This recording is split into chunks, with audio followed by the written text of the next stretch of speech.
Picture this. It's the summer of 823 after Christ, and you're a merchant traveling the Damascus road with everything you own loaded onto 300 camels. The heat is already unbearable at dawn, but that's not what's making you sweat.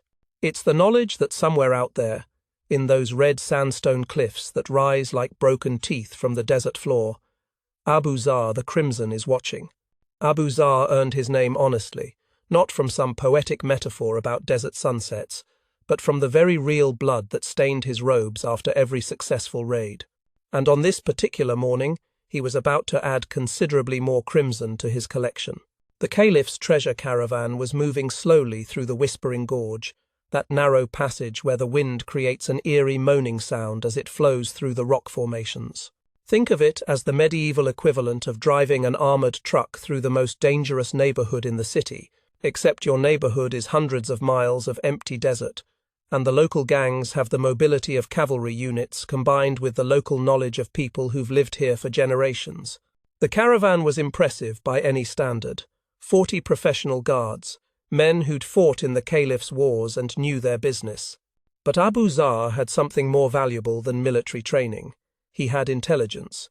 His network of informants stretched from the tavern keepers in Damascus who overheard loose talk from departing merchants to corrupt guards in Baghdad who could be bought for surprisingly little, or to holy men in Mecca who justified their cooperation by claiming they were preventing the transport of unholy luxury goods. When the attack came, it was swift and brutal.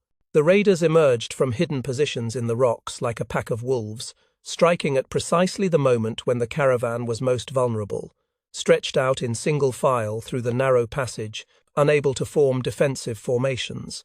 40 guards died that day, defending a treasure that would have made a modern drug lord weep with envy.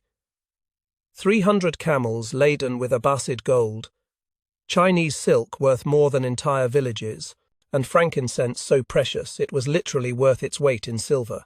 But here's what makes this more than just another violent episode from the medieval Middle East. This wasn't some desperate act by starving nomads. This was systematic, sophisticated economic warfare. Abu Zar and his kind weren't just bandits.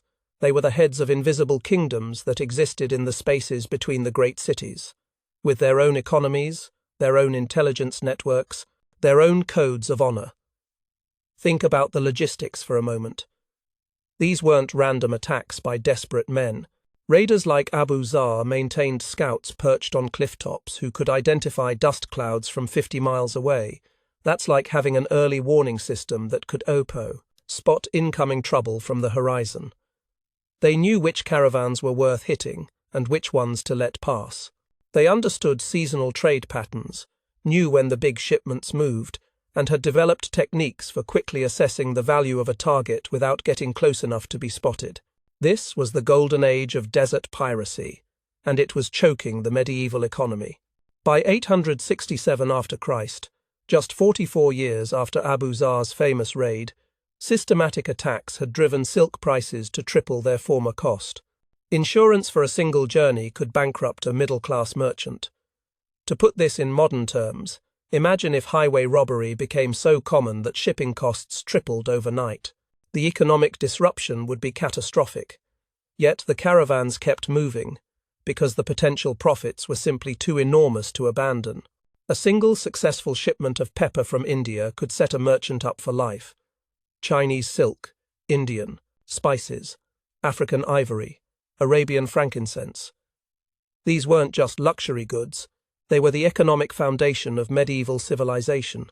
The demand in European and Middle Eastern markets was insatiable, and someone had to move these goods across thousands of miles of hostile territory. Life in the caravans became a delicate dance with death. Merchants developed ingenious hiding techniques, sewing silver coins into the linings of their robes, burying gold beneath false bottoms in water barrels, even training camels to carry concealed compartments. Guards learned to sleep in shifts with their weapons always within arm's reach, while young boys kept watch from improvised towers built on camelback platforms that gave them a few extra feet of visibility across the flat desert. The great caravan master Yusuf ibn Harun, who ran operations for the Damascus Trading Company, kept meticulous records of his losses. His calculations showed that 1 in every 7 journeys ended in bloodshed. 1 in 7. Imagine if modern airlines had those safety statistics, if every 7th flight never reached its destination. But the most fascinating aspect of this entire system is how it shaped medieval society in ways we're still discovering. The constant threat of raider attacks didn't just affect merchants and their guards, it influenced architecture. Why do you think medieval Middle Eastern cities developed those massive walls and maze-like street patterns? It shaped military doctrine. The Islamic world's emphasis on mobile cavalry tactics was partly a response to the need to patrol vast desert territories against fast-moving raiders. It even influenced literature and poetry, creating an entire genre of heroic stories about brave merchants and noble raiders.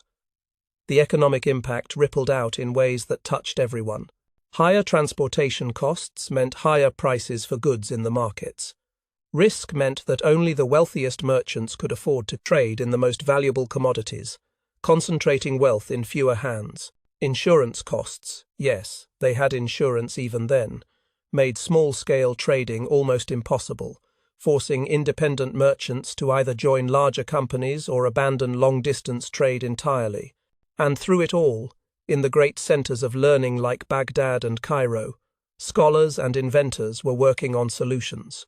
Some focused on military innovations, better armor, more effective weapons, improved fortification techniques. Others, like a certain prisoner in Cairo who spent his days studying how light behaved when it passed through heated air, were pursuing lines of research that seemed completely unrelated to the caravan problem. But sometimes, the most revolutionary solutions come from the most unexpected places. Sometimes a man studying the behavior of light in a prison cell is actually working on the key to defeating the most sophisticated criminal network of his age. Sometimes the solution to a problem that's killing merchants and bankrupting economies isn't found on the battlefield at all, but in understanding something as simple and mysterious as why distant objects seem to shimmer and dance in the desert heat. The stage was set for one of history's most elegant solutions to what seemed like an impossible problem. But first, we need to understand the man who would solve it, and why his particular form of genius was exactly what the situation required. In a darkened room in Cairo, while merchants were dying on the Damascus road and raiders were building fortunes from blood and gold, a man was tracing patterns of light on the wall with the obsessive precision of someone who had nothing left to lose but his sanity. His name was Ibn al-Haytham, though history would remember him by the Latinized version, Al-Hazen. Born in Basra in 965 after Christ, he had once been the kind of confident intellectual who believed mathematics could solve any problem. That confidence had nearly gotten him killed. Here's what happened. The Caliph al-Hakim, ruler of Egypt and one of the most unpredictable and dangerous men of his age, had heard rumors of this brilliant scholar who claimed he could use mathematics to control the Nile's annual floods. Now, if you know anything about medieval rulers, you know they didn't handle disappointment well. And if you know anything about the Nile, you know that controlling its floods was about as feasible as controlling the weather, which is to say, completely impossible with the technology of the time. But Ibn al-Haytham had made the classic mistake of the overconfident academic. He had promised more than he could deliver.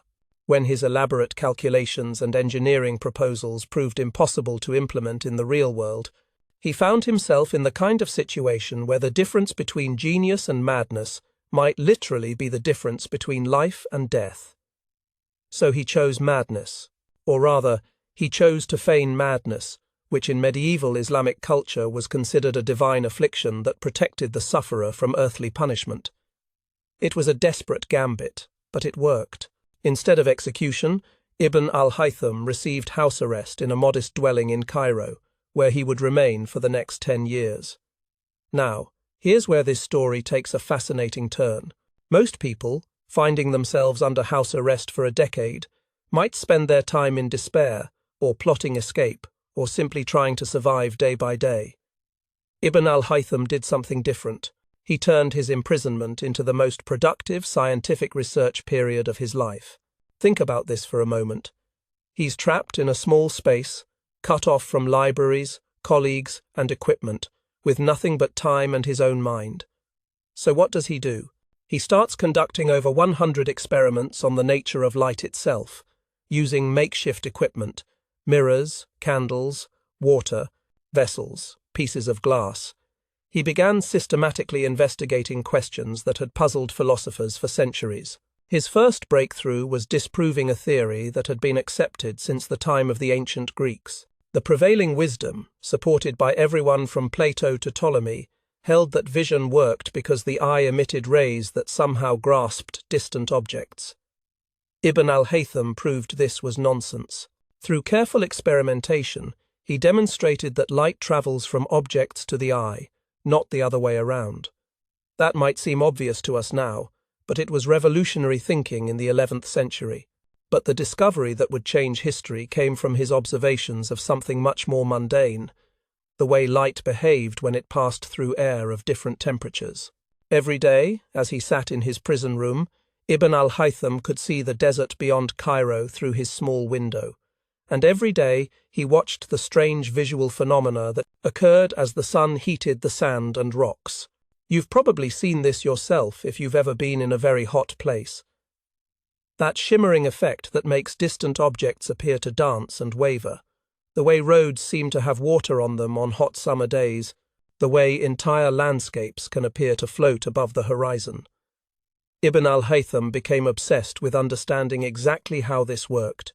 His notebooks from this period, and yes, they survived, which is remarkable in itself, are filled with geometric diagrams and Arabic calculations that track his growing understanding of what we now call refraction. He discovered that hot air bends light like water bends a stick.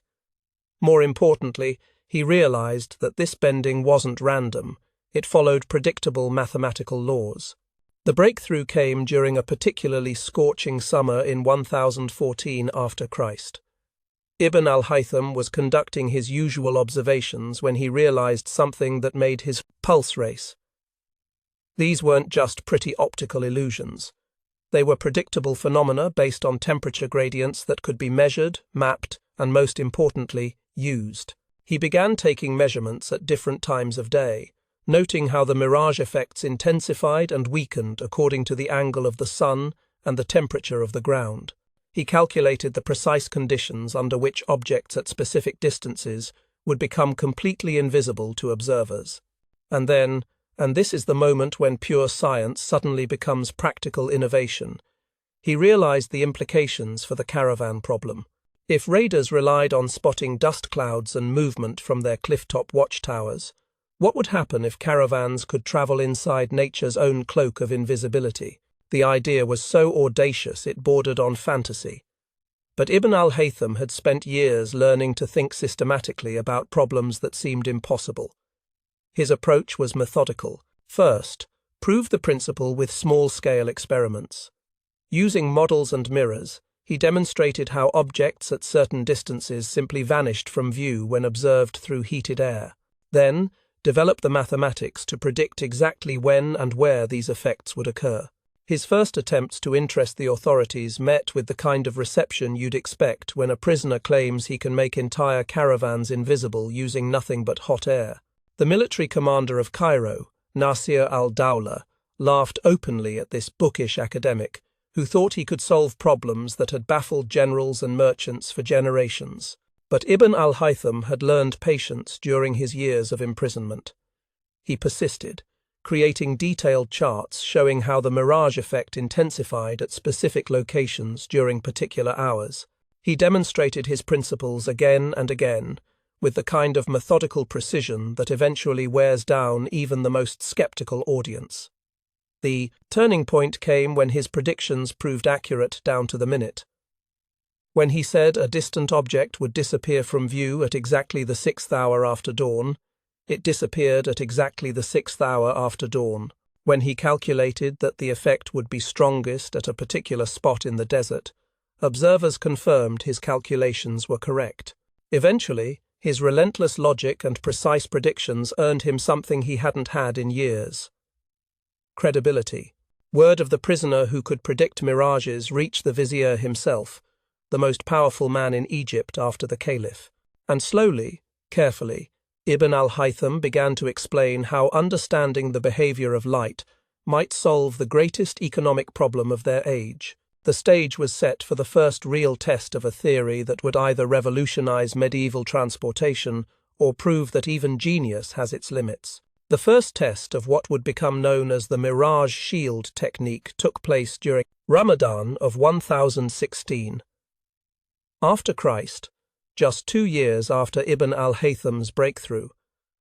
The location was the notorious Raiders Plateau, a stretch of desert that had become a graveyard for so many caravans that some merchants referred to it simply as the killing ground.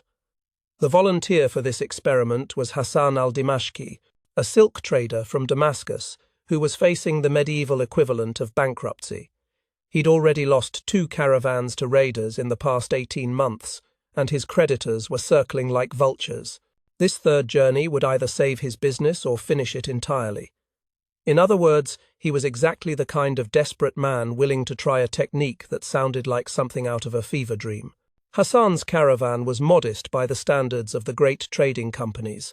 50 camels loaded with copper from the Red Sea mines, valuable enough to attract raiders, but not so massive as to be impossible to hide. The copper itself tells us something interesting about the medieval economy. This wasn't luxury goods for the wealthy, but raw material for craftsmen who would turn it into everything from cooking pots to church bells. If the Mirage Shield could protect everyday trade goods, it could protect anything. Ibn al-Haytham's method required discipline that would have impressed a modern military unit. Everything had to be precisely timed and positioned according to his calculations. The caravan had to depart at exactly the 3rd hour after dawn, when the sand had reached 120 degrees but the air above remained relatively cool. This created the temperature gradient necessary for the mirage effect to function. But timing was just the beginning. The entire formation had to be reimagined. Instead of the traditional tight column that allowed guards to protect the valuable cargo, Ibn al-Haytham's technique required the caravan to spread wide across the desert floor. Each camel had to maintain a specific distance from its neighbors, creating a dispersed pattern that looked chaotic but was actually precisely calculated to take advantage of the thermal layers. Then there were the white cloth covers. Ibn al-Haytham had discovered that reflecting heat back into the air enhanced the mirage effect, creating stronger temperature differentials. So every camel, every rider, every piece of equipment was draped in white fabric that made the caravan look like a procession of ghosts moving across the sand. Most crucially, they had to maintain exact speeds and positions relative to the thermal layers Ibn al-Haytham had mapped.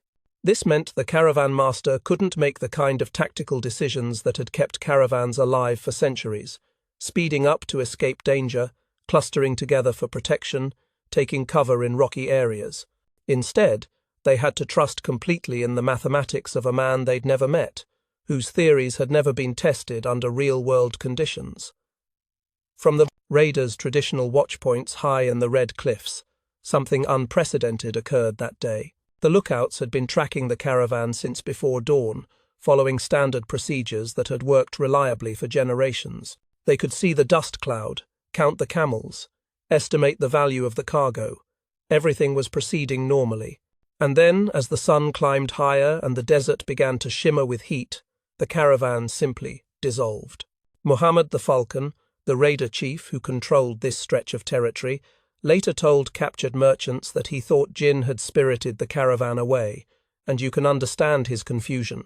One moment his scouts were tracking 60 riders and 50 camels moving across open ground, raising the kind of dust plume that should have been visible for miles.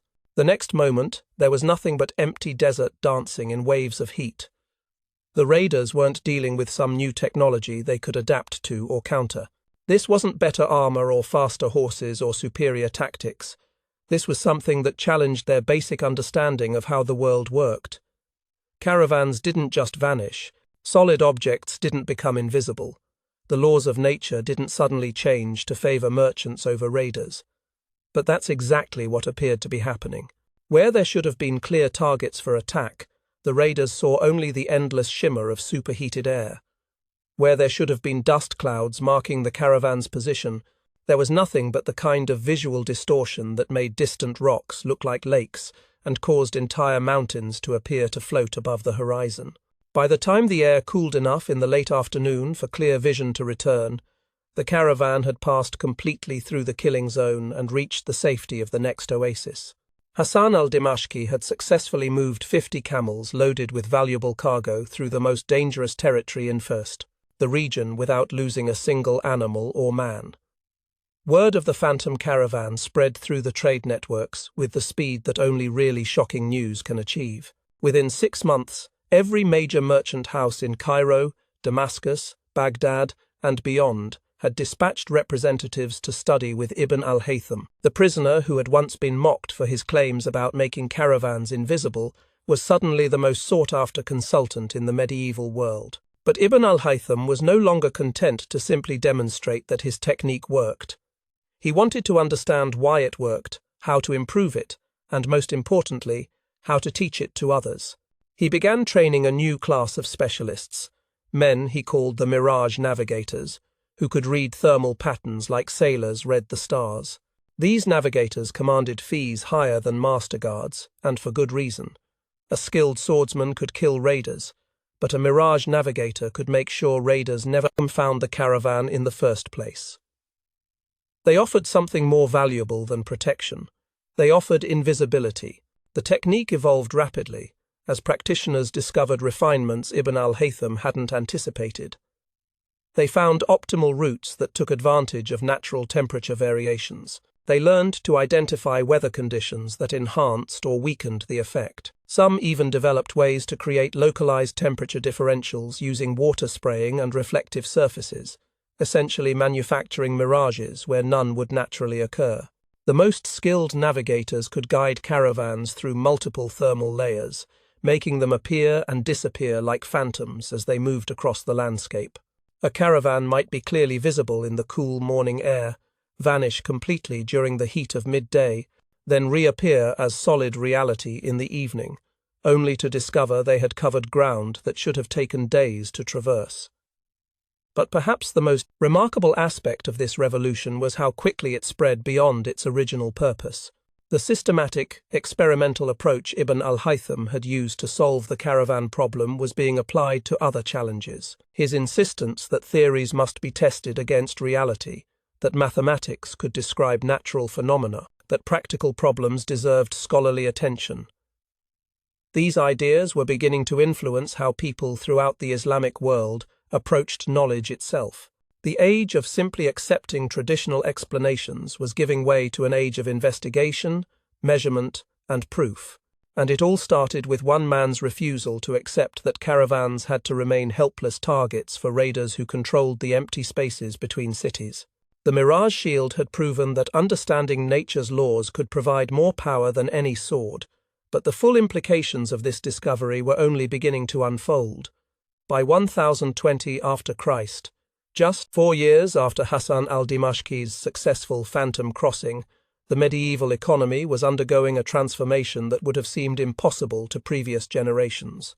The success of the Mirage Shield had created what modern economists would recognize as a dramatic shift in market dynamics, fundamentally altering the risk-reward calculations that had governed international trade for centuries.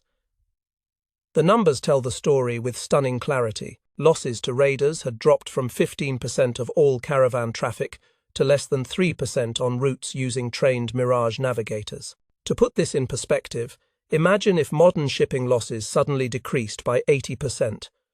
The economic impact would be revolutionary, and that's exactly what happened. Insurance rates, which had been bankrupting middle-class merchants, plummeted overnight. Suddenly, international trade became accessible to entrepreneurs who previously couldn't afford the risk.